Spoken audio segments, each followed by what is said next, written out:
Hey guys, tonight we're slipping into the cobblestone streets of ancient Rome, where the torchlight flickers off marble columns and the smell of olive oil, sweat, and ambition hangs heavy in the air. You're about to stroll through a market that sells, well, people. Not exactly a cheerful night out, and honestly, you probably wouldn't survive this place without a patron watching your back. So, before you get comfortable, take a moment to like the video and subscribe, but only if you genuinely enjoy what I do here. And while you're at it, drop your location and the local time down in the comments. I love seeing where in the world you're listening from. Now, dim the lights, maybe turn on a fan for that soft background hum, and let's ease into tonight's journey together. The crowd buzzes as you enter the slave market. Merchants bark prices while potential buyers prod shoulders and check teeth like they're shopping for horses. A teenager from Gaul, healthy, strong, scared out of his mind, might fetch around 1,200 sesterces, enough to buy a small farm. A skilled scribe from Greece? Double or triple that. Meanwhile, an untrained prisoner of war could go for less than a good meal. It's capitalism with a heartbeat, and not the friendly kind. The Romans loved categorizing people, so price tags became a status game. Buying a slave wasn't just about cheap labor, it was about flexing wealth. You picture yourself haggling with a merchant who swears this cook can make honey-glazed dormice that will impress any dinner guest. You're skeptical, mainly because dormice sound like the world's least appetizing dessert. Still, the price climbs, because trained chefs are in demand. Historians still argue whether certain markets had standard rates, or if prices were pure chaos. Some evidence suggests local taxes and seasonal food shortages even nudged prices up or down. And tucked into dusty letters you find quirks. One Roman complained that blonde-haired slaves cost more simply because they looked exotic. Another grumbled about paying extra for a slave who could play the lyre, only to discover the man was tone-deaf. Talk about buyer's remorse. You notice wealthy Romans inspecting merchandise with an appraiser's eye. They ask about birthplace, health, and any bad habits. Sellers spin stories faster than a modern used car salesman. Oh, this lad? Never complains, works like a machine, and practically sings while plowing fields. You catch the boy's trembling hands and figure this singing might be crying instead. And here's a kicker, not all slaves were chained or ragged. Some wore clean tunics, were groomed to appear loyal and trustworthy, because presentation meant profit. That illusion let buyers dream about perfect obedience, until reality set in. You duck past a row of Greek captives, famous for their education. Romans paid ridiculous amounts for tutors to teach their children rhetoric and philosophy, even if the kids just wanted to skip class and race chariots around the garden. The irony?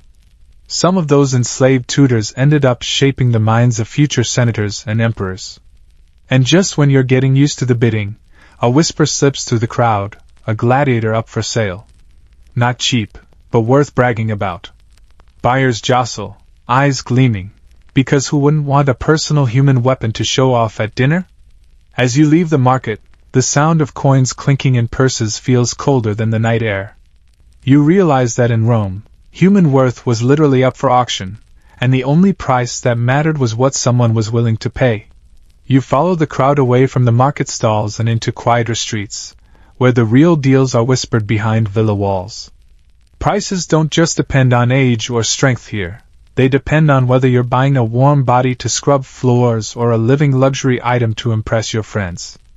A household servant, someone to sweep the atrium and carry water jugs, might cost only a few hundred sesterces. Not cheap, but within reach if you've got a steady income. You imagine yourself picking out a sturdy lad who looks like he could haul amphory all day without breaking a sweat. He's practical, reliable, the ancient equivalent of a budget sedan. Nothing flashy, but he gets you where you're going. Now compare that to a highly educated Greek tutor, the equivalent of a handcrafted sports car with gold trim. Roman elites paid thousands of sesterces for someone who could teach their children Latin grammar, philosophy, and the art of persuasive speech. And while those kids probably would rather be tossing a ball in the courtyard, their parents saw education as an investment in political power. The higher the tutor's pedigree, the higher the price. and some of these tutors were treated almost like honored guests rather than slaves. Almost. Then there are gladiators, walking, sweating, bleeding investments. A skilled fighter fresh from the arena might cost enough to bankrupt a small-town merchant. You can picture the buyer boasting at dinner. "Yes, that's my man over there sharpening his sword. Won 3 bouts last month. Pass the garum, please." Historians still argue whether owning a gladiator was really profitable or just a vanity project, because while these fighters brought prestige, they also ate like elephants and occasionally tried to stab their owners. Occupational hazard, I suppose. The Romans also prized certain specialized talents: doctors, architects, even skilled secretaries who could keep track of accounts faster than a politician could lose them. Some were so valuable that masters gave them special privileges just to keep them loyal. And here's a quirky tidbit. One Roman letter complains about the rising prices of beautiful boys and beautiful girls, suggesting that human aesthetics affected the market just like modern fashion trends affect car paint colors. Meanwhile, humble field hands, cooks, and laundry workers stayed relatively affordable. You picture yourself hiring someone just to carry your sandals after a long walk. Over the top? Absolutely. But in a culture obsessed with appearances, even small luxuries signaled your place in society. Roman humor slips through, too. One writer jokes that certain slaves were worth less than a donkey but twice as stubborn. Another claims he overpaid for a singer who turned out to have a voice like a broken water pipe. Buyer beware wasn't just a modern phrase. It might as well have been carved in Latin above every slave market gate. The differences in cost reveal something deeper. Slaves weren't just labor. They were tools of prestige, symbols of how much wealth you could casually spend on a human life. You see wealthy buyers treating servants like disposable appliances while treating elite tutors like rare treasures. The contradiction is dizzying. One person bought to polish bronze bowls, another bought to polish the future careers of noble sons. And through it all, you keep hearing that quiet reminder: the price of a person in Rome had nothing to do with their soul, and everything to do with their usefulness to someone richer than you. You slip back into the crowded forum, but today something's different. The air smells of victory and fear. A Roman general has just returned from a campaign in the east, and with him come thousands of captives, chained in columns, eyes hollow from marching across mountains.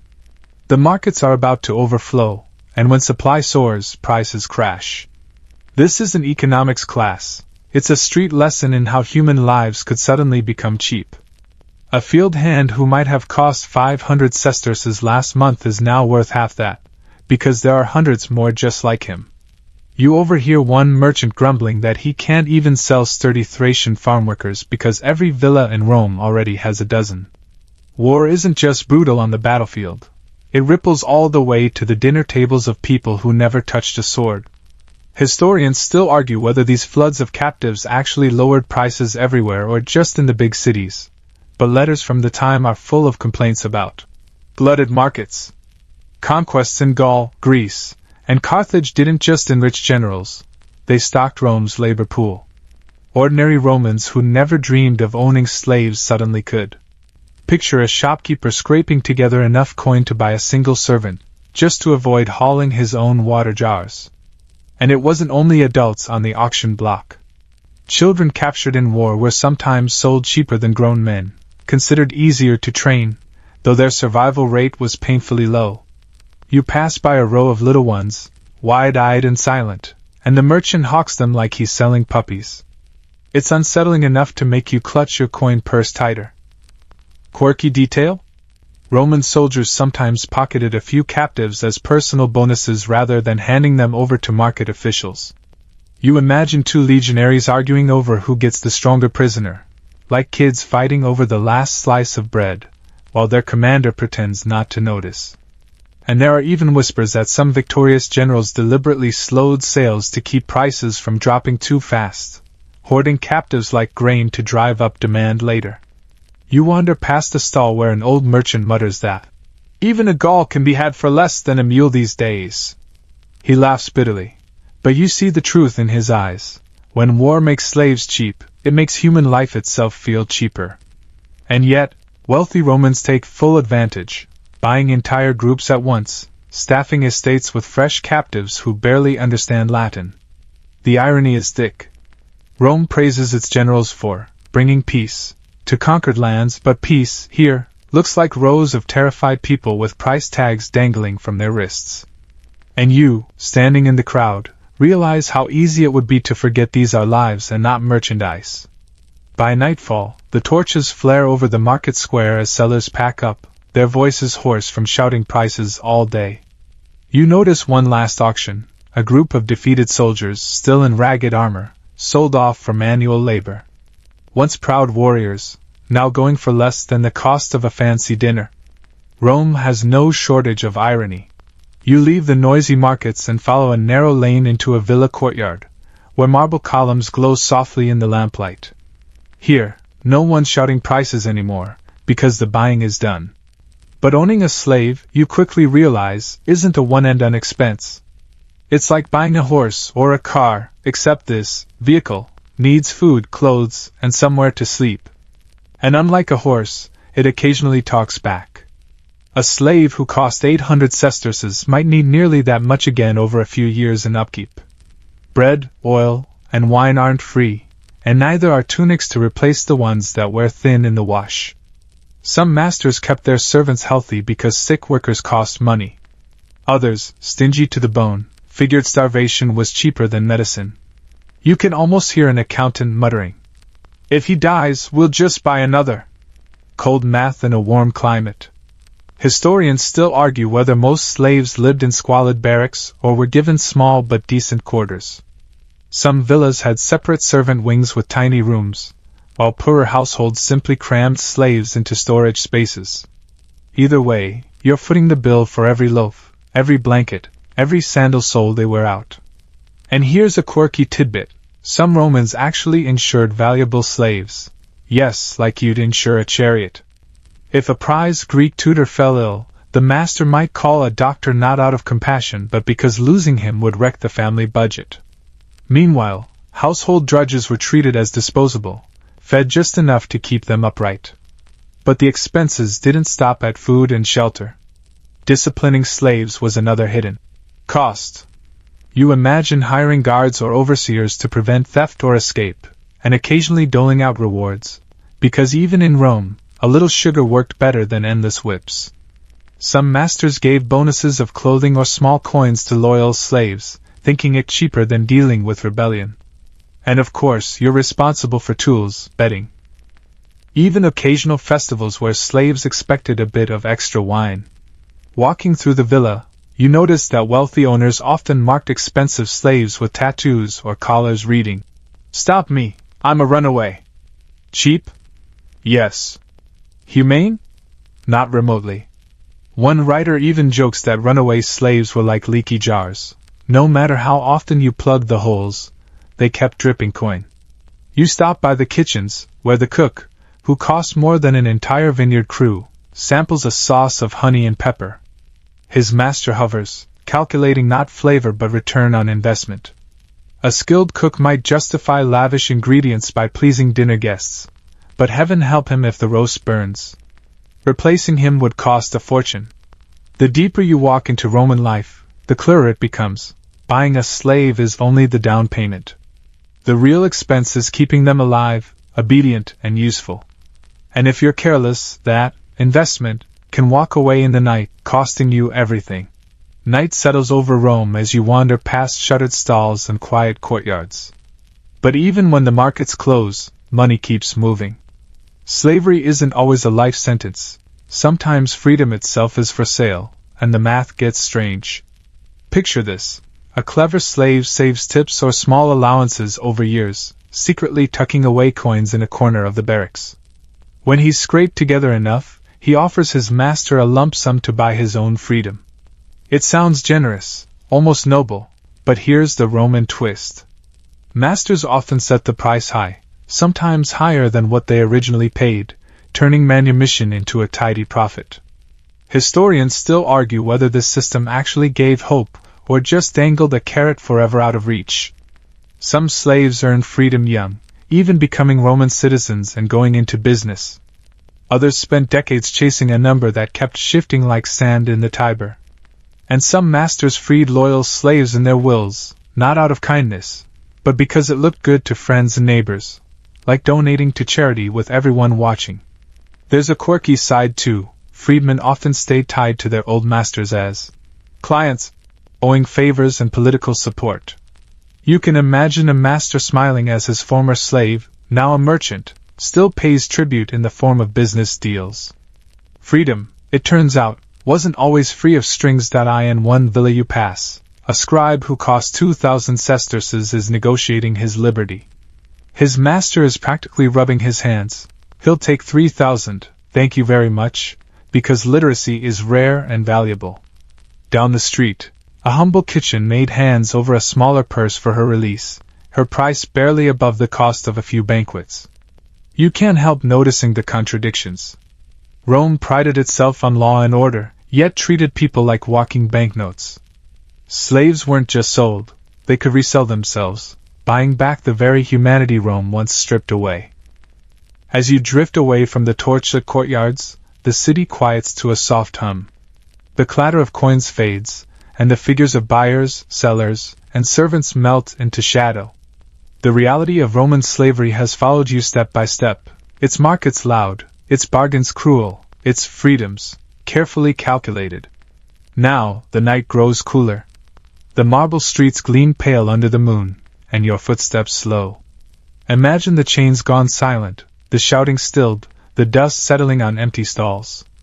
The noise of commerce turns to a hush as the city sleeps, and the past folds itself back into darkness. The images fade, the crowded auctions, the glittering villas, the restless eyes of captives, until only a distant torch flickers, then dies. Take a deep breath. Let the harsh lights of history dim.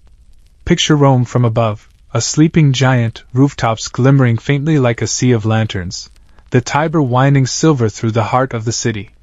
The noise, the bargaining, the cruel arithmetic of human worth, all of it softens, dissolving like sand at the river's edge. Your mind drifts further from the clinking coins and stern voices.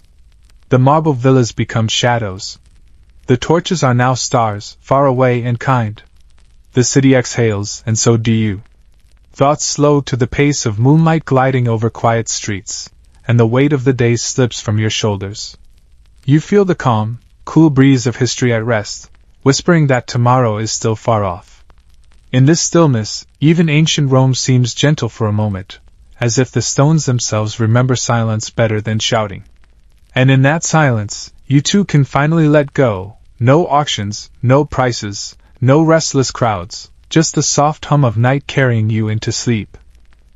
You trudge up narrow wooden stairs, sandals slapping against boards sticky with spilled wine from last night's revels. A slave pulls back a curtain, and suddenly the world shifts. Smoky torchlight reveals couches covered in dyed wool, polished cups waiting to be filled, and 20 of Athens' sharpest tongues already warming up. The host, draped in a chiton so clean it almost glows, nods at you to recline. You don't sit at a symposium, you lounge like you own the place. Of course you don't. If you're lucky, you've brought a few coins or at least an entertaining story to earn your wine. The drink? Forget your modern wine glass. This is black, bitter, and mixed in a crater, the giant bowl where servants carefully dilute it with water. Well, carefully is relative. Historians still argue whether Athenians were truly disciplined with their ratios or whether they, accidentally, made the mix strong when politics called for courage. Tonight, the mixture smells harsh, almost medicinal, because it's seasoned with spices and honey. Someone jokes that it could clean bronze shields, and they're not entirely wrong. Mainstream fact: symposia weren't just wild parties, they were engines of culture. Poets tested new verses here, politicians floated dangerous ideas, and philosophers sharpened arguments like daggers. Even Socrates showed up at these gatherings, though he was notorious for never getting drunk no matter how many cups he drained. Quirky tidbit: to keep wine cool, hosts sometimes use snow shipped from Mount Olympus, stored in deep pits. Yes, even in 5th century BC Athens, some people literally had ancient ice service. A servant brings perfumed oil, drizzling it onto your hair so you don't smell like goat pen. The couches feel softer than expected, stuffed with wool and layered in dyed linen. You try to lean casually, but the cushion slides and you nearly tumble to the floor. Laughter erupts around you, not cruel, just amused. Welcome to Athens, where everyone notices everything. The music starts. A flute girl, barely older than 16, plays a lilting tune while the wine-bearer ladles out the first craters. The rule is simple: drink at the host's pace, not your own. Too fast and you look uncultured. Too slow and you seem timid. Someone to your left mutters that only Spartans drink wine straight, and badly, which earns a round of nods. You quietly promise yourself not to be that guy. A hush falls as the libation begins, a thin stream of wine poured to the floor for Dionysus, god of wine and revelry. The scent hits your nose like sharp vinegar mixed with flowers. Your first sip burns your throat, and your stomach protests. How do these Athenians make it look so easy? The man across from you, clearly a veteran, grins and says, "It tastes better after the third cup." You're not entirely reassured. Already the conversation sparkles, flaring up like a torch in the wind. Someone quotes Homer, another fires back with a dirty joke about Odysseus and goats. Don't ask, and a third warns that Aristophanes is planning a new comedy mocking everyone in this room. You suddenly remember, this isn't just a party. This is networking, Athenian style. One careless slip of the tongue and you'll be the punchline on stage next week. Your eyes wander to the painted walls, scenes of satyrs chasing nymphs, and you wonder, were these decorations warnings or encouragement? No one agrees. Some scholars say the art kept conversation lively, others claim it was just to remind guests that Dionysus is always watching. Either way, the message is clear: don't get boring, and don't get sloppy. The crater tilts again. The wine gets darker. The room grows warmer. Someone tosses you a garland of ivy leaves and insists you wear it to keep sober, a superstition as silly as using a paper hat to stop rain. But hey, you play along. Better ivy than judgment. By now the lyre is plucking steadily, the flute trilling higher notes. And voices rising in laughter that spills like water over marble steps. You realize you're sinking deeper into the couch, the cushion swallowing your elbow, the air thick with perfume and smoke. Outside, Athens hums in moonlight, but up here, time already feels soft and slippery, like wax melting under a lamp flame.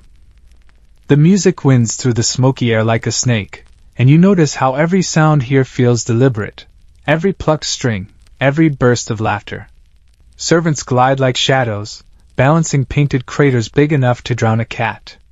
The wine is ladled into kylixas, wide, shallow cups painted with tiny, scandalous myths. One shows Heracles wrestling a satyr, another shows a drunken god chasing an unlucky nymph. You almost spill your drink staring at it too long. These cups weren't just for holding wine. They were conversation starters. Sometimes conversation enters if you happen to laugh at the wrong joke. The flute girls circle the room now, their cheeks puffing softly against the double pipes, fingers dancing over holes as the music sharpens and sweetens by turns. The sound mingles with the flickering light, making the plastered walls seem alive. A drummer joins in, a small hand-beaten tympanum, and suddenly the whole room has a heartbeat. Historians still argue whether these musicians were respected artists or simply treated like decorations, but to your ears, they set the entire mood, making drunken men feel like poets and politicians sound like philosophers. Your crater gets refilled. Again. A boy no older than 12 leans in, his expression blank, and pours with mechanical grace. The wine this time tastes smoother, someone must have added honey. A guest nearby sniffs it and smirks, saying the sweetness hides the roughness of cheap wine. That's an insult to the host, but it's muttered just low enough to dodge offense. You tuck that away. Athenians duel with words as deftly as Spartans with spears. Mainstream fact. Craters themselves were statements of wealth. Some hosts commissioned them from famous potters, decorated in vivid black figure or red figure styles, signed proudly like luxury handbags. Quirky tidbit. A few even had hidden images at the bottom of drinking cups, naughty little surprises that only appeared once you drained every last drop. Imagine finding Dionysus grinning up at you from your cup like a tipsy jack-in-the-box. A game begins. The guests take turns flicking wine dregs at a target, usually a bronze plate balanced on a stand. It's called katabos, and it's harder than it looks. You spin your wrist and send a lazy arc of wine flying, completely missing, of course. The room howls with laughter. Someone jokes that Dionysus just disinvited you personally, and a poet offers to write an epigram about your terrible aim. You're not sure if that's a threat or a promise. A servant approaches with a tray of figs and almonds. You grab one, grateful for something solid in your stomach. The sweetness almost masks the creeping warmth spreading through your body. A man on your right, clearly already tipsy, explains with sudden seriousness how the flute girl's song matches the rhythm of his own heartbeat. You nod politely, wondering how many cups it takes to start hallucinating your own soundtrack. Painted craters move through the room like passing clouds, filling every cup to the brim. The garlands of ivy are now slipping sideways on sweaty foreheads. Someone starts singing a hymn to Aphrodite, badly off-key, while another loudly insists that wine prevents illness if you drink it before sunrise. Historians still argue whether these toasts were sincere or just excuses to drink more. Then comes the boastful story time. One man swears he once debated Pericles himself over dinner. Another claims his uncle taught Socrates to rest. The silver-haired man's words slither through the room, smooth as olive oil. Sparta is restless, Persia is scheming, and Athens, well, Athens must be clever to survive. You notice how every listener seems to sip at the same pace now, matching the rhythm of his speech. The crater passes from hand to hand like a conspirator, but nobody drinks without glancing at their neighbors first. You realize this isn't just wine, it's a truth serum with an adjustable dose. Someone tosses a fig in the air and catches it in his mouth, breaking the tension with a laugh. A younger guest, cheeks already glowing red, proposes a round of riddles to keep things light. The room brightens. Wine-soaked brains love puzzles. A servant clears a space, sweeping crumbs from the floor, and suddenly the symposium feels less like a senate in disguise and more like a carnival with velvet cushions. Mainstream fact: symposia often blended entertainment and intellect. Guests recited poetry, improvised verses, or played word games between drinking rounds. This wasn't idle chatter, it was a social performance, proving who could stay sharp while the wine blurred everyone else. Quirky tidbit: sometimes riddles carried hidden insults, wrapped in clever phrasing, like sweet fruit with a bitter seed. Historians still argue whether these contests were innocent fun or subtle political tests of loyalty. The first riddle is simple. What walks on 4 legs in the morning, 2 at noon, and 3 at dusk? Groans of mock frustration. It's the old Sphinx riddle. Everyone knows that one. But the next puzzles are sharper. What can you see but never catch? What drinks without a mouth? Each wrong answer earns a gulp of wine. You quickly suspect the point isn't solving anything. It's to see who can handle their cups and still sound clever. A poet rises to recite a scandalous verse about Alcibiades, Athens' golden boy turned troublemaker. The room laughs, though a few guests exchange wary glances. You file away the name. If people are joking about a man who commands fleets, they're either fearless, or drunk enough to forget fear. The Katabos game continues in one corner, wine drops arcing through the air like tiny comets. A man boasts he once hit the target blindfolded. Someone dares him to prove it. He misses spectacularly, splattering wine over a guest's tunic. The victim just chuckles, wringing out the cloth, but his eyes harden. In Athens, even laughter can be strategic. Your garland slips down over one eye, and you push it back up with a grin. A flute girl notices and giggles softly, a sound barely audible over the room's growing roar. The music quickens again, and a dancer appears, twisting gracefully between couches, anklets jingling with each step. Her movements are fluid, hypnotic, almost feline. Someone tosses her a coin. She catches it mid-spin without breaking rhythm. The riddles turn into questions of philosophy. Is it worse to be poor or to be foolish? Asks one guest, staring at his cup as though it might answer. Can a man own anything that truly belongs to the gods? Another insists wealth is the only measure of success, while an older man shakes his head, saying virtue outlives gold. Voices rise, but it's not anger. It's Athens sharpening itself against itself.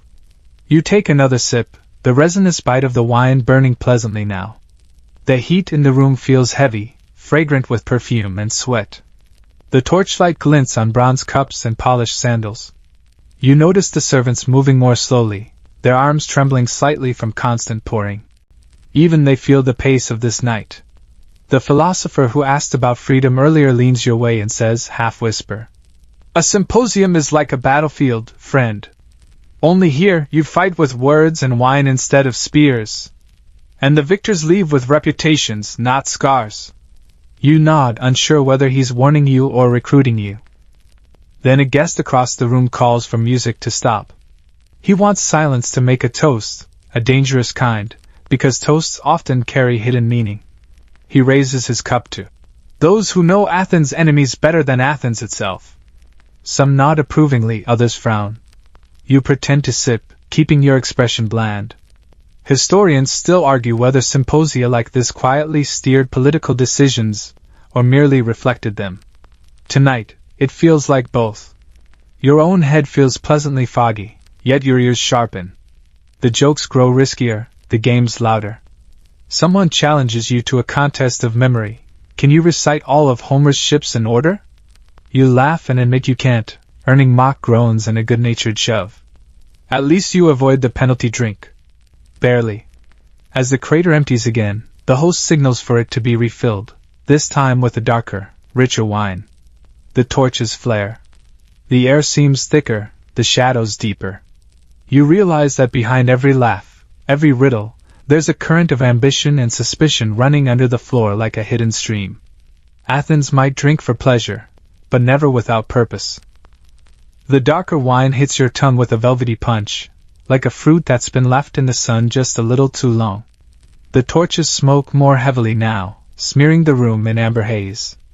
Conversation that started as playful riddles slides into careful whispers.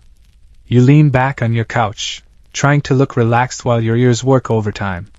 The silver-haired man is talking again, this time about allies in distant cities. He names islands in the Aegean as if they were pieces on a board. The poet who was cracking jokes earlier now nods gravely, and you realize how quickly laughter can be sheathed like a dagger.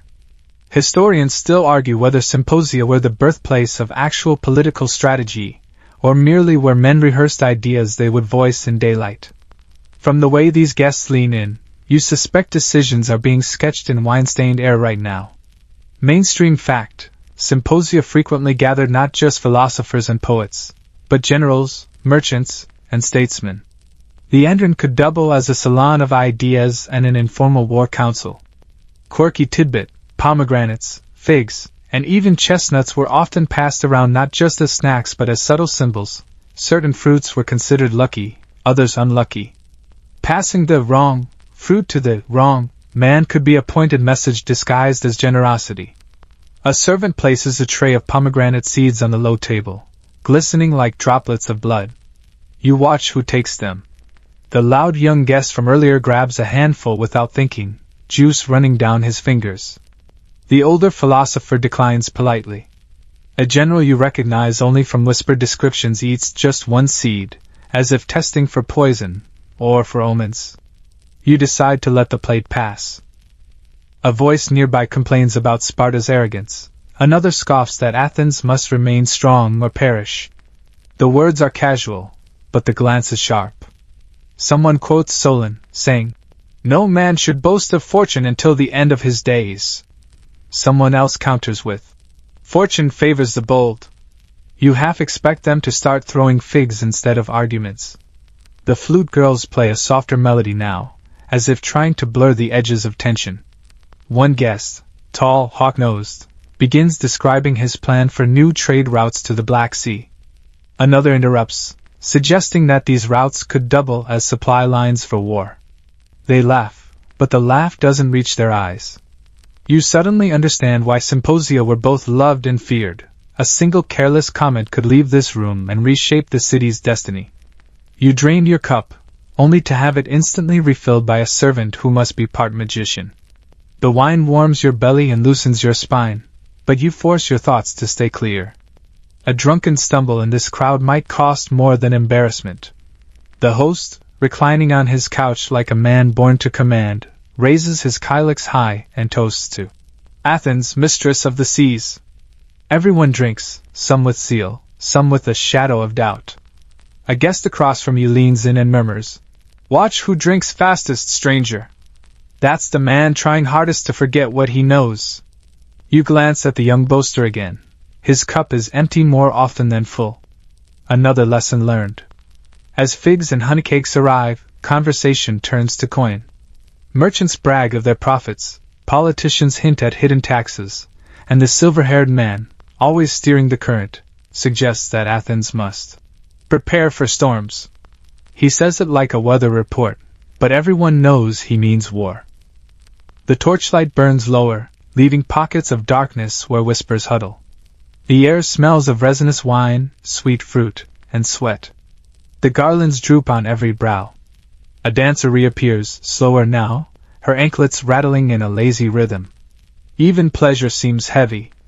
You catch a glimpse of the crater. Its painted figures of Dionysus now seem to leer as if they too are plotting.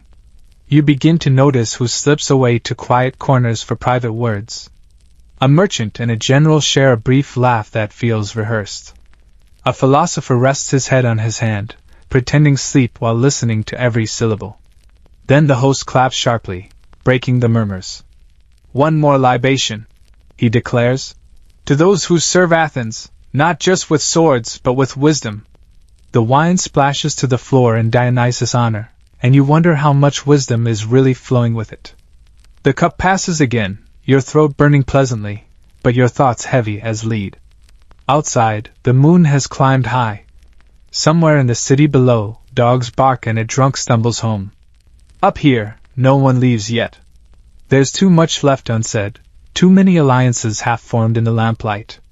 You recline deeper into your cushion, your body warm, your mind spinning faster than you'd like, and realize that by the time you leave, you'll owe someone a favor, and you might not even know who. The torches gutter low, painting the walls in soft gold and deep shadow. A breeze slips through the shutters, carrying the smell of salt from the harbor, but it barely cuts the wine-heavy air. The symposium is thinning now, not in numbers, but in focus. Voices once sharp and witty grow thick, laughter stretches longer, and the poet who mocked Alcibiades earlier now snores gently into his cushion. Your head feels stuffed with wool. The garland on your brow has wilted into a limp vine, its leaves sticking to your hair. A servant pours another cup without asking, the dark liquid swirling like liquid night. You force yourself to sip slowly. A guest to your left gulps his down, then winces, muttering that the sun will judge him harshly in a few hours. You believe him. Mainstream fact, Athenians rarely ended symposia neatly. The night wound down in waves, some guests leaving quietly, others staggering into the street singing hymns to Dionysus, sandals in hand. Quirky tidbit, occasionally debts were settled right on the spot. If you lost a bet in Katabos or failed a riddle challenge, you might owe a drachma or even a favor by dawn. Historians still argue whether these debts were serious or mostly ceremonial, but favors in Athens had a way of becoming very real. The last crater is nearly dry. Cups clink lazily, like tired bells. Someone begins humming, a low tune that drifts through the room like smoke. A flute girl packs up her instrument, her eyes ringed with fatigue. The dancer slips out quietly, coins jingling in a small purse. Servants open the shutters wider, letting in pale starlight, and you realize the sky outside has gone gray-blue, the first hint of morning. The silver-haired man, still unnervingly sober, bids the host good night with a clasp of hands that lingers a moment too long, as if sealing an unspoken deal. The young boaster lurches upright, swears he'll walk home without help, and promptly walks into a doorframe. Everyone laughs softly, not cruelly this time, just tiredly. Even ambition dozes at this hour. You pull yourself from the couch, legs leaden, shoulders sticky with wine and sweat. The floor feels cool under your feet. Outside, the streets of Athens are quiet. only the occasional bark of a stray dog echoing between marble stoas. Your head spins with fragments, riddles, whispered bargains, the taste of resin and honey, the glint of torchlight on painted craters. You wonder which of tonight's conversations will blossom into alliances or accusations by midday. As you step into the pre-dawn air, you understand the true cost of these drinking parties. Not the coins spent on snow-chilled wine or perfumed oil, not even the aching head you'll nurse for half the day, but the invisible threads now tied around you, threads of obligation, suspicion, and memory. Athens drinks to celebrate, yes, but also to bind. The door closes behind you. Inside, servants are already cleaning, mopping up spilled wine, gathering fruit pits, straightening couches for the next gathering. Dionysus, it seems, never truly sleeps. And neither does ambition. You trudge through the Carthaginian camp, stepping over coils of rope, piles of palm fodder, and the occasional mysterious puddle you really don't want to think about. Everywhere you look, handlers, mahouts, as they're called, are coaxing the huge animals awake with soft voices and handfuls of grain. Bronze bells jingle on leather harnesses, and the smell? Imagine hay mixed with ocean salt and, well, a zoo on laundry day. The elephants shift, towering over soldiers who look like children beside them. They're North African forest elephants, smaller than their Indian cousins but still big enough to toss you like a salad. Historians still argue whether Carthage trained them locally or imported them from distant lands. Either way, they're expensive, temperamental, and about as easy to steer as a mountain with legs. The rising sun paints the horizon red gold. You feel its warmth on your face as Carthaginian officers walk among the ranks, checking the gear, iron-tipped spears, wicker howdahs strapped on elephant backs, and bundles of supplies. Some of these beasts will carry towers for javelin throwers, others simply plow forward as living battering rams. A nervous soldier whispers to you that Hannibal, the young general everyone's whispering about, is planning something bold. Word is, these elephants will soon march north, across rivers, forests, maybe even mountains. You glance at the animals, who flick their ears as if to say, good luck keeping up, tiny human. Then comes the rumble. Not from the elephants, but from the ground itself, as the entire column begins to move. Dust rises, horns sound, and you feel the vibration through your sandals. The war elephants step forward with slow, deliberate power, each footfall like a muffled drumbeat.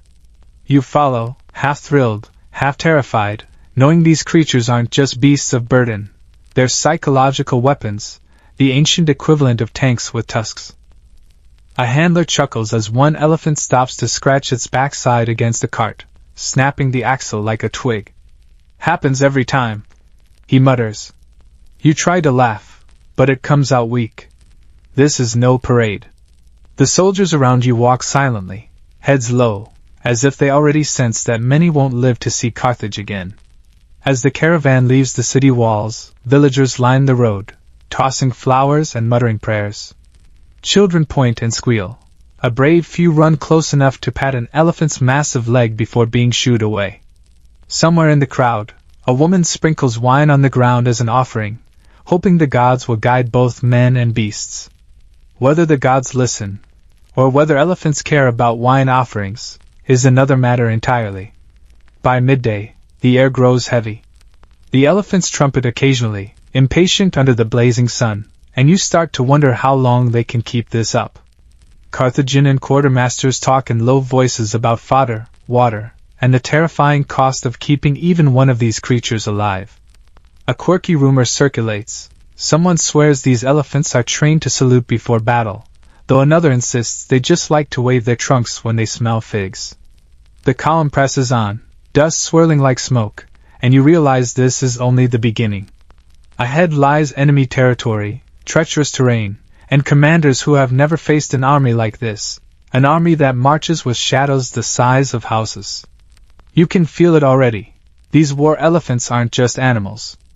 They're a message, carved in living flesh and ivory. The morning mist clings to the Pyrenees as you huddle beside a crackling fire, watching the elephants shuffle uneasily.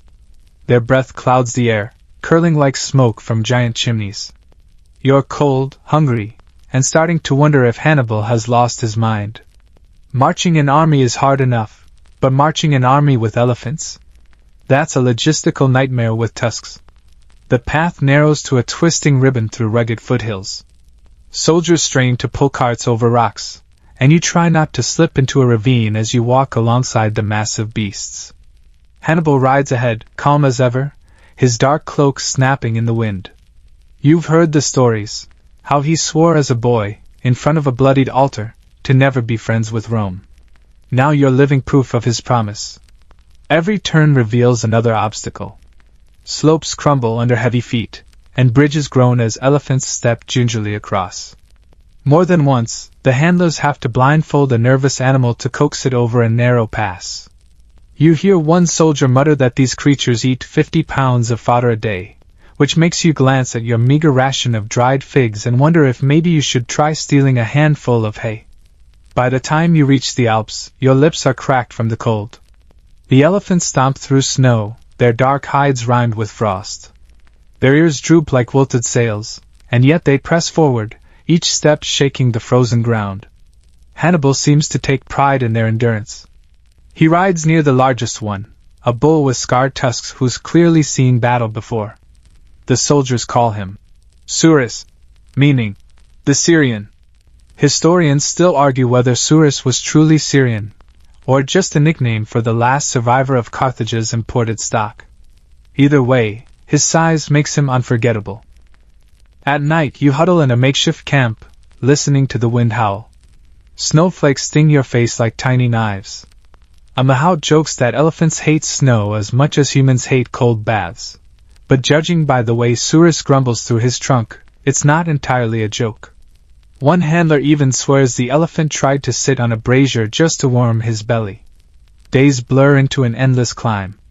You hear creaking ice and tumbling rocks, and once you see a poor pack mule vanish down a slope. The elephants don't fall, yet, but they slip, slide, and trumpet in protest. Soldiers rush to hack footholds into the ice, guiding the beasts carefully. One wrong step, and a creature the size of a house could tumble into the abyss, taking everyone nearby with it. Still, there's an undeniable power in this spectacle. When you finally crest a high pass and look down at the glittering Italian plain, you realize what Hannibal is doing. He's delivering terror straight to Rome's doorstep. No one expects elephants to come marching out of the Alps like furry snowplows. A few veterans grin, teeth chattering. Romans won't know whether to fight us or just run, one says. Another mutters that the Romans will probably invent some clever trick, because that's just what Romans do. You remember the whisper back in Carthage, that this army wasn't just for war, but for revenge. The First Punic War left Carthage scarred and humiliated. Hannibal isn't crossing mountains for glory. He's dragging an entire menagerie into Italy just to prove Carthage will never kneel. And then, finally, green valleys replace frozen cliffs. Villagers stare open-mouthed as you descend, children scattering like startled birds when the elephants appear. Some toss offerings of bread and wine. Others slam doors and bolt shutters, terrified by these strange living towers. You can't blame them. If you saw one of these beasts wandering through your hometown, you'd probably pack up and move 2 towns over. But the worst isn't over. Soldiers whisper about the battles ahead, about how Roman spears might stop even the mighty Surus. As the army regroups, Hannibal surveys his ragged troops and the handful of elephants that survived. What began as dozens of giants is now barely enough to fill a city square. And still, he presses on. You feel the weight of his ambition like the weight of snow on a pine branch, heavy, dangerous, and unstoppable until it finally crashes down. Dawn burns the Italian sky gold as you trudge into camp, still stiff from the alpine chill. The elephants look no better, thin, weary, but somehow still towering over everything. The soldiers call them mountains with moods, and judging by the way one just swatted a cart clean over with its trunk, you're inclined to agree.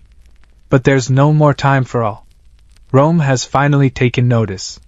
Hannibal's next move isn't about survival, it's about striking first. On the flat plains near the Trebia River, the ground trembles as the elephants line up.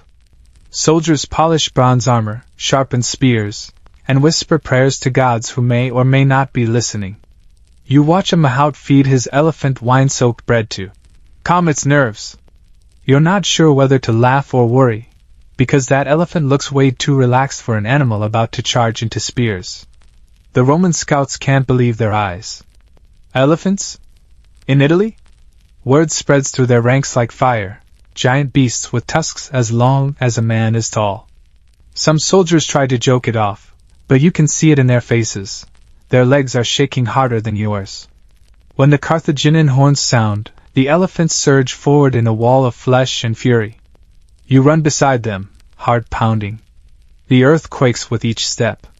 Their trumpeting drowns out shouted orders, and dust swirls so thick it tastes like ash on your tongue. The Romans tighten their lines, bracing behind shields, but these aren't war horses. They can't just be frightened off. One elephant slams into a cohort, flinging men aside like rag dolls. Spears jab, shields crack, and for a moment, it feels like nothing can stop this living avalanche. But elephants are as dangerous to friends as to foes. You hear a scream from your own side, a handler crushed underfoot as his panicked elephant bolts sideways. Hannibal's officers yell commands, waving flags to guide the beasts, but battlefields don't follow anyone's plan. A soldier beside you swears that one elephant turned completely around, charging through Carthaginian lines just because someone threw a flaming javelin at its ear. Historians still argue whether these animals were true weapons or unpredictable liabilities. Through the chaos, Hannibal stays calm. He directs his cavalry, his infantry, and yes, even these enormous battering rams of nature. When the Romans finally break and retreat into the freezing Trebia River, you watch them stumble through the water while elephants trumpet triumphantly on the banks. It's a sight that would make any Roman senator choke on his breakfast. But victory isn't without cost. Several elephants lie dead or dying, their massive bodies half submerged in the mud. Soldiers try to cheer, celebrating Carthage's stunning win, but the handlers kneel by their fallen beasts, stroking trunks and murmuring as if to comfort them. One even ties a scrap of his own cloak over a wounded elephant's eye, whispering that it will heal. You're not sure whether to feel inspired or heartbroken.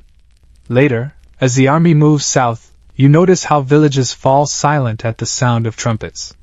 Mothers hide their children, farmers abandon their fields. The elephants have become ghosts of fear, appearing without warning, wrecking roads, trampling crops, not out of malice, just because they're enormous and very bad at tiptoeing. A quirky rumor spreads that Romans are building special carts with side blades to slice elephant legs. Another says they'll release squealing pigs to scare the beasts. Apparently elephants hate the sound. You pray you never have to find out if that's true. That night, you sit near a fire, nursing sore feet. Hannibal himself walks among the men, speaking softly, reminding everyone that the road to Rome is still long. You hear him say the elephants will terrify the Romans again at the next battle, maybe at the river Trasimene. You glance at Surus, the scarred bull still standing tall. Rain drizzles over the Apennine foothills as you march south, the once mighty herd of elephants now a weary shadow of itself. Their ribs show beneath their hides, their steps slower, more uncertain. Even Surus, the scarred giant who's led the way since the Alps, drags his feet like an old soldier with too many wounds. You can't help wondering whether these towering beasts are still Hannibal's trump card, or just heavy mouths to feed. The Romans are learning fast. After the shock at Trebia and the slaughter at Lake Trasimene, they've stopped treating the elephants as unstoppable monsters. Whispers run through camp, Roman engineers are digging pits, planting spikes, and planning noise traps. They'll turn the beasts against us. A veteran grumbles, tossing a twig into the fire. Historians still argue whether these Roman countermeasures were brilliant strategy or just desperate improvisation, but you know one thing: Hannibal won't be caught off guard. At least, that's what you tell yourself. By the time you reach the field at Cannae, the air itself feels heavy with fate. Soldiers sharpen blades, but their eyes keep darting toward the elephants.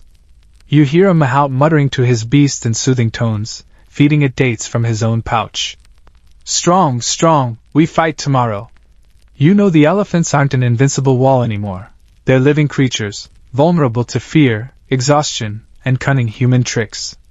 When the battle comes, Hannibal's infantry forms its deadly crescent, drawing the Romans into a trap. But this time, the elephants play only a minor role. A few still charge, trumpeting into the dust, but Roman soldiers meet them with flaming torches and ringing metal. The massive beasts falter, confused, and in the chaos some crash back into your own lines. You feel the ground buck and roll under your feet as one elephant swings its trunk wildly, scattering both friend and foe like straw.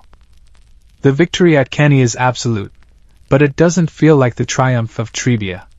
When the dust settles, only a handful of elephants remain standing, and even they look spent, their hides burned and pocked with wounds. Surus bears a fresh scar across his flank, and the mahout strokes his trunk, whispering a prayer. "No armor can protect the soul," the man says softly. Disease creeps through the camp in the following weeks. The elephants, already weakened, suffer fevers and sores. You watch soldiers dig trenches, not for men this time, but for giants, burial pits wide enough to hide a hill. The stench hangs heavy in the summer air. A quirky rumor starts that Hannibal is considering training replacement elephants from local stock, though everyone laughs bitterly at the thought of Italian farmers lending their livestock to the enemy. As the months grind on, the mighty beasts disappear one by one. A rain-swollen river claims one, sweeping it downstream like a toy. Another collapses on the march, too weak to rise, forcing handlers to cut away its armor and leave it behind. You march past its lifeless form hours later, flies already buzzing in the heat. Even Hannibal's iron will can't fight starvation and disease. Yet these losses don't break him.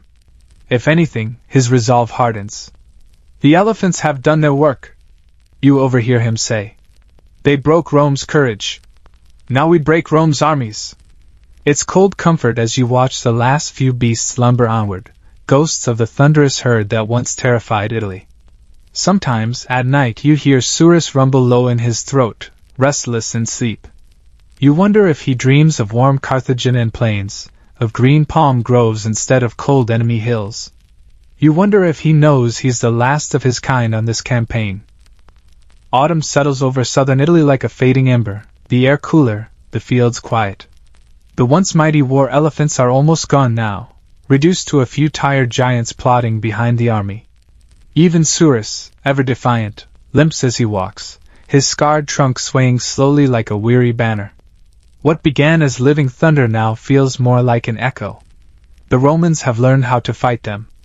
No more panic, no more scattering at the first trumpet blast. Soldiers now dig trenches, lay caltrops, and drive squealing pigs to send the giants into confusion. You see it firsthand during a skirmish near Capua. One elephant, spooked by fire and noise, bolts straight back through Carthaginian lines. Men dive out of the way, cursing as the once proud weapon becomes a stampede hazard. Even Hannibal can only shake his head and mutter that war always eats its own. The elephants still inspire awe among villagers, though. Whenever the column passes through, people gather in silence, staring as if they're watching living statues pass by. Children reach out with trembling hands, only to be yanked back by parents whispering of omens. You hear one old man claim the gods sent these beasts as punishment for Roman arrogance. Another swears they're demons in animal form. Historians still argue whether elephants were ever more than a symbol, a warning to Rome rather than a practical weapon. As winter creeps closer, even symbols can't survive on empty stomachs. Fodder is scarce, disease spreads, and the last of the herd succumbs one by one. You watch handlers weep openly as they stroke rough hides and murmur farewells. When Surus finally collapses on the march, too weak to rise, Hannibal orders a halt. Soldiers gather quietly, standing around the massive body like mourners at a funeral. A mahout removes the scarred bronze headpiece and sets it gently on the ground. "He was the last," someone whispers. And just like that, Carthage's living tanks are gone, leaving behind only hoofprints in the mud and broken harnesses rusting in the rain. Hannibal fights on with cunning cavalry maneuvers and brilliant ambushes, but without elephants, the legend loses some of its thunder. You march south again, feeling the absence like a missing heartbeat. Years later, Roman historians will argue about how much these beasts mattered. Were they decisive weapons? Or simply a terrifying novelty that faded once the enemy adapted? You don't need scholars to tell you what you saw, creatures that inspired wonder, fear, and respect in equal measure. You remember their rumbling calls at dawn, their trembling steps on icy passes, and their desperate charge at Trebia when victory seemed unstoppable. You also remember the smell of sickness in camp, the heartbreaking way handlers stayed with them to the end. The road back to Carthage is long, and the silence of the march feels wrong without the deep, rhythmic drumbeat of elephant feet. Even the soldiers stop talking about glory and spoils. They just walk, heads low, thinking of what was lost. A quirky rumor goes around that a few elephants escaped into the Italian countryside, living out their days in hidden groves. No one can prove it. Maybe it's just a comforting thought that somewhere, far from the clash of steel and the dust of battle, these gentle giants still roam. When you close your eyes, you hear their distant trumpeting, soft and low, fading into memory. And you realize the true legacy of Carthaginian war elephants isn't their victories or defeats, it's the way they linger in the imagination, long after their tracks have washed always. The march slows. Torches flicker. Hannibal still plans and schemes, but for you, the war feels quieter now, less like a thunderstorm and more like falling rain. You wrap yourself in your cloak and drift to sleep, comforted by the thought that even in war, something so massive, so wild. You drag yourself toward the hearth, poking at last night's ash, coaxing life back into the embers with a few splinters of kindling. The smell of barley mash hangs in the air because your wife, or maybe your mother, depending on who's running this household, started brewing small ale yesterday. It's weak stuff, safer than water, and even the kids will sip it with breakfast. Speaking of breakfast, you glance at the dough sitting on the board. It's coarse, dark, flecked with bits of bran and husk. Fine white bread? That's for the lords and the monasteries. Out here in your yeoman cottage, you'll take what the miller gives you, and hope he didn't steal too much off the measure. Historians still argue whether millers were really as universally crooked as the old jokes claim, but it's safe to say you're counting your flour twice. Your hands are stiff as you knead the dough. It's heavy, dense, like trying to shape a lump of wet clay with your fingers half frozen. Still, it's the staff of life, and you know it'll keep you going until noon. The oven's nothing fancy, just a clay beehive built into the wall, but you're proud of it. Not everyone has one. Most folks bake their bread in communal ovens, leaving it with the village baker who charges a fee to fire your loaf. Sometimes he, accidentally, swaps your decent rye with someone else's sorry excuse for dough. Accident, sure. And if you call him on it, you might get a loaf that tastes mysteriously like last week's burned batch. You shape the dough, press a thumbprint in the top, your personal mark so you can tell it apart in case you do take it to the village oven, and slide it inside. While it bakes, you check on the ale. The yeast is still bubbling, a faint hiss in the cool morning air. You lift the lid and sniff, sweet, grainy, with just a touch of sourness. If it smells off, you'll have to pour it out, and that's heartbreaking. Grain's too expensive to waste. You glance at the barrel rings and remember last winter when frost hit early. The ale froze solid and split the cask like a nut. You probably won't survive that kind of loss again this year, not without going hungry. There's a knock at the door, more like a thump really. It's your neighbor, cheeks red, holding out a small sack of peas. She wants to trade for a mug of that fresh ale. You oblige. No coins change hands, but favors do. In villages like this, bread and ale aren't just food, they're currency, goodwill, survival. And if the manor reeve comes around sniffing for unpaid dues, well, you might just pay him off with a couple of steaming loaves fresh from the oven. Everyone has their price, and sometimes it's edible. The bread's done, crust hard but not blackened, the scent filling the cottage with that nutty, roasted grain smell. You crack the loaf open, steam rising, and slather it with a smear of coarse butter. Breakfast is humble but hearty: bread, butter, and a mug of warm, yeasty ale that tastes a bit like liquid bread itself. You take a bite, the crust tearing at your teeth. No soft sandwich slices here. This stuff could probably double as a weapon if you threw it hard enough. But it fills your belly, warms your chest, and gets you ready for a day behind the plow. As you chew, you remember the village gossip, that some lord in the next shire is experimenting with adding ground beans to bread to stretch the flour. Some say it works, some say it makes your stomach ache like you swallowed gravel. You're not eager to try it. Grain is precious, but so is your digestive peace. With breakfast finished, you shoulder your tools and head out, the smell of fresh bread clinging to your tunic, the warmth of ale settling into your limbs. Somewhere in the distance, the church bell tolls prime, calling everyone to prayer. Bread and ale, prayer and plow, they're the pillars holding your little world together. And right now, you're hoping today's loaf lasts until sundown. You leave your cottage with the last crumb still stuck in your beard, trudging along a dirt road toward the village market. The morning mist clings low, wrapping the stalls and timbered shops in a pale haze. Dogs bark at carts laden with sacks of grain, and somewhere a bell jingles above a doorway as the alehouse shutters open for business. You catch the scent of fresh rye loaves before you see them, warm, dense, and slightly sour, lined up like soldiers on the baker's table. You're here to buy flour, maybe trade a little ale of your own, and get the latest news. Markets are more than shopping. They're medieval Twitter feeds, minus the bird and plus a lot of mud. Someone's grumbling about high grain prices. Another whispers that the miller's son is courting the reeve's daughter. Meanwhile, the baker's apprentice is hawking bread as if it were a royal feast. Good loaves! Honest loaves! No stones, no sand! Sure. And you're the Pope. Historians still argue whether bakers really patted out their dough with chalk or ground beans, but enough medieval laws were written against the practice to make you wonder. Past the stalls, you spot a monk from the nearby abbey carrying a basket covered with linen. You know what's under there. Fine white loaves, the kind milled so smooth they almost shine. Monasteries guard their bread recipes carefully, sometimes baking with imported wheat, while the village gnaws on coarse rye. If you're lucky, or pious enough, you might get a taste on feast days. And if you're really lucky, you might get some leftover ale from the monastic brewery, the strong, clear kind brewed to glorify God, and, incidentally, make fasting a whole lot easier. You pause at a stall selling black bread, heavy and cheap. It's for the poorest laborers, made of rye mixed with whatever filler's handy, peas, oats, even ground acorns in a pinch. You wince at the memory of chewing something like that during last year's lean months.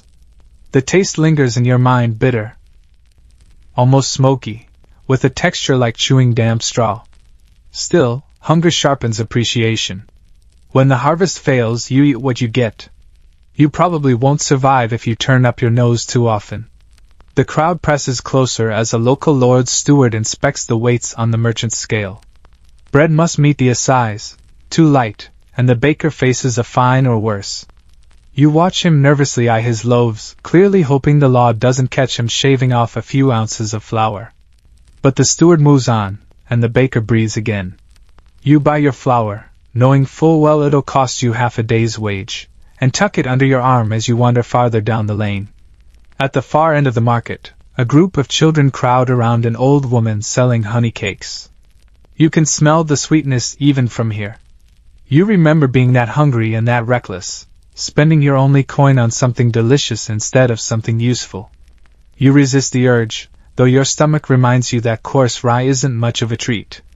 On the road back, you pass the abbey walls again.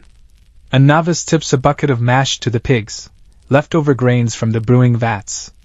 Nothing's wasted here. Even swine get tipsy on feast days. You hear monks chanting behind the gates, a sound that blends strangely with the clatter of carts and calls of merchants in the distance. Bread for the body, prayers for the soul, ale for both. Everything's in balance if you're lucky. But luck isn't always on your side. You overhear rumors of mildew in the grain stores, of river floods ruining barley crops upriver. People whisper that this year's loaves may be smaller, and the ale weaker. Others say the Lord has stockpiled wheat and plans to sell it dear if the famine hits. Is it true? No one knows. Historians still debate whether lords deliberately squeezed peasants during bad harvests or simply suffered alongside them, but you're inclined to suspect greed where you smell smoke.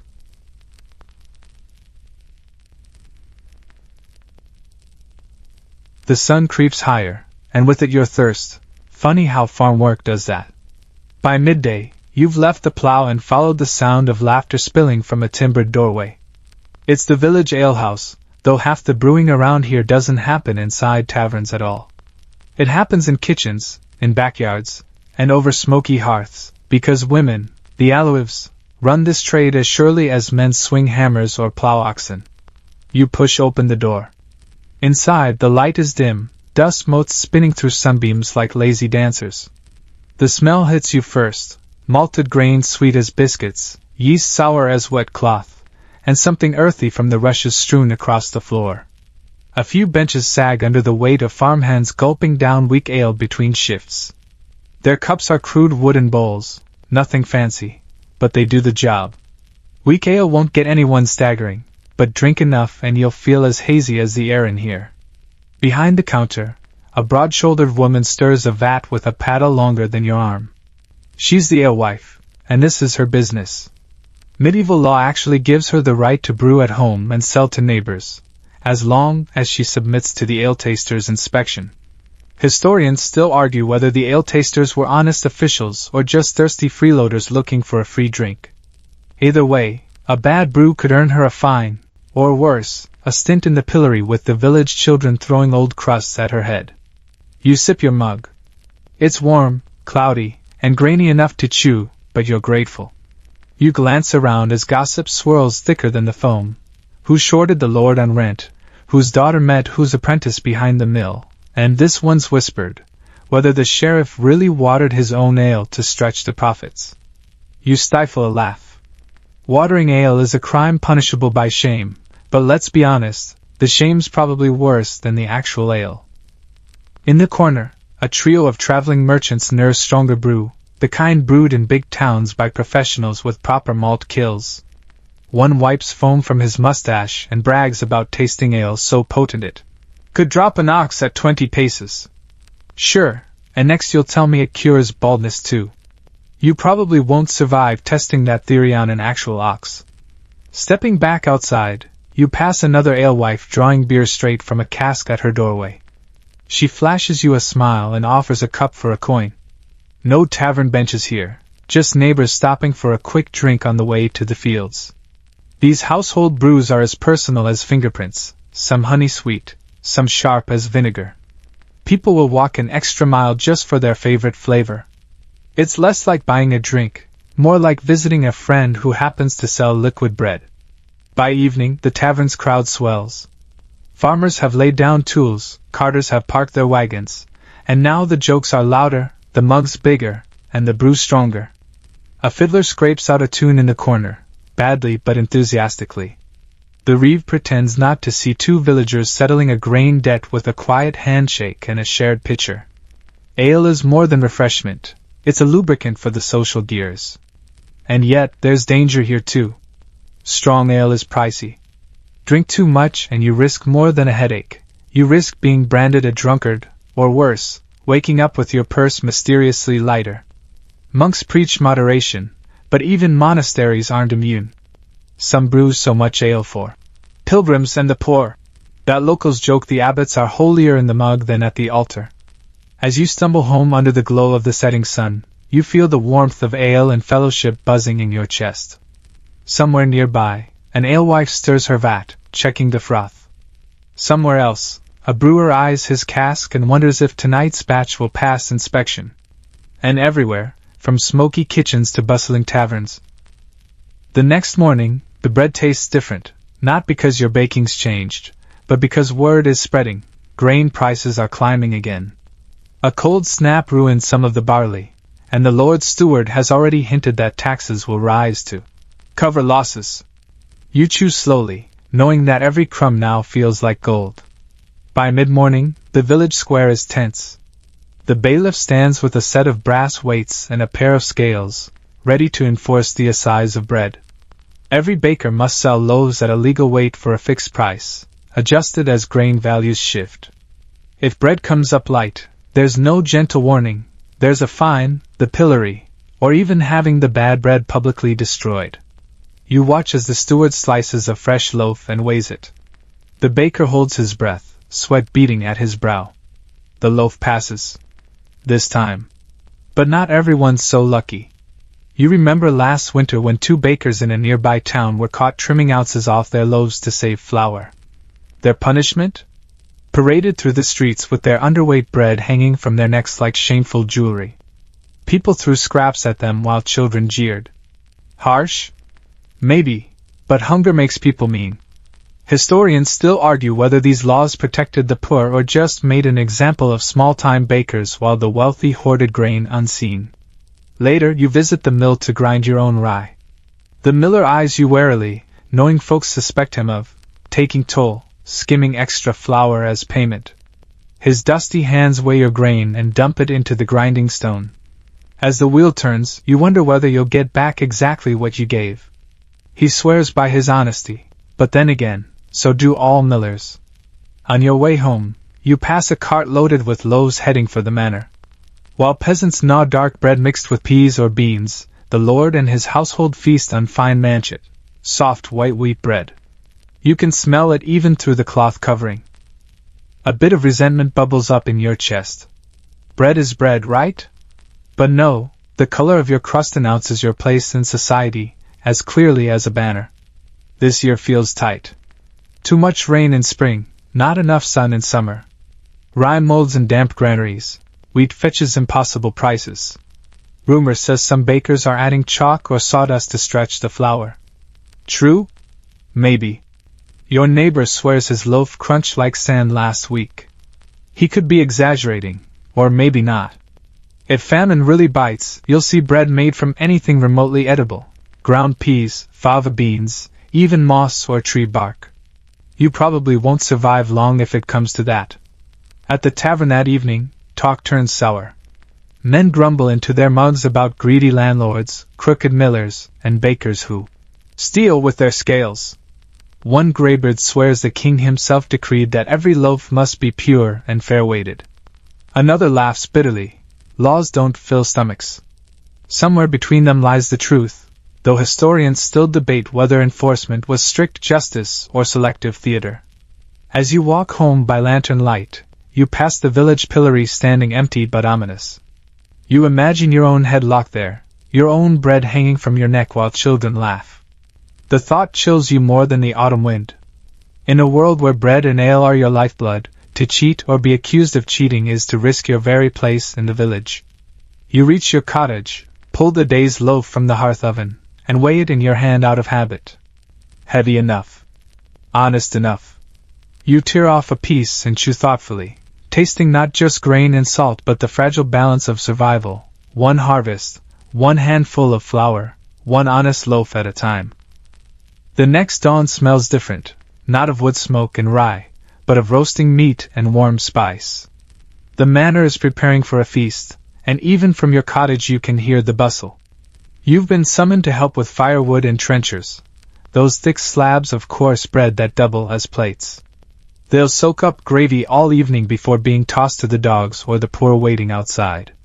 Inside the hall, servants hurry past with baskets of fresh wheat loaves, their pale crusts glowing golden in the firelight. This isn't your dense rye. This is manchet, soft and airy, sifted and baked with almost absurd care. The contrast is striking. Yesterday you were glad to scrape peas into coarse dough. Today, nobles tear white bread as casually as if it grew on trees. You probably won't survive long here if you keep staring at it like a starving crow. As the feast begins, you notice ale flowing freely, not the cloudy small ale you drink daily, but strong, clear brew made from carefully malted barley. A steward refills cups before they're empty. Someone jokes that monks make the best ale because God doesn't tax his own. You smile, but it's true. Monastic breweries supply lords, pilgrims, and sometimes even sell surplus to townsfolk. Their recipes are guarded secrets, though historians still argue whether these early alesh were flavored with grut, herbs like yarrow and bog myrtle, or something closer to the hopped beer that later swept Europe. But not every day is a feast. You think back to Lent and other fast days, when rich loaves vanish from noble tables, replaced by humble bread and thin ale. Meat disappears, but fish and eggs take its place if you can afford them. The poor simply tighten belts and drink more ale, hoping liquid bread will keep them standing through evening prayers. Some folk claim fasting makes the soul light. You mostly notice it makes your stomach loud. There are lighter moments too. At the edges of the hall, minstrels play, and someone passes a basket of spiced gingerbread, so rare you only see it on holy days. A child steals a piece, crumbs scattering like gold dust. You remember your own village festivals, where even peasants splurged on sweetened ale or fine white rolls for weddings. Those are the days when the rigid line between lord and laborer blurs, if only for an afternoon. Later, when the fires burn low and the last trenchers are fed to the dogs, you step outside. The air is cool and smells faintly of malt. In the distance, a bell tolls for Compline, calling monks to prayer as villagers settle into straw beds. Bread and ale have shaped every hour of your day, from dawn's coarse loaf to evening's golden manchet, from the weak brew at breakfast to the strong cup at night. They aren't just food and drink. They are the rhythm of life itself, rising and falling like the yeast in your dough, steady as the swing of a plow. You trudge home under the stars, belly full, ears ringing with music, and wonder how much of this world will endure. Will bakers always mark loaves with thumbprints? Will olives still guard their paddles when towns grow larger? Historians still debate which recipes survived, which vanished, and which were only ever stories to begin with. But tonight your world feels timeless. Grain, water, yeast, and patience, turning simple earth into something almost whole.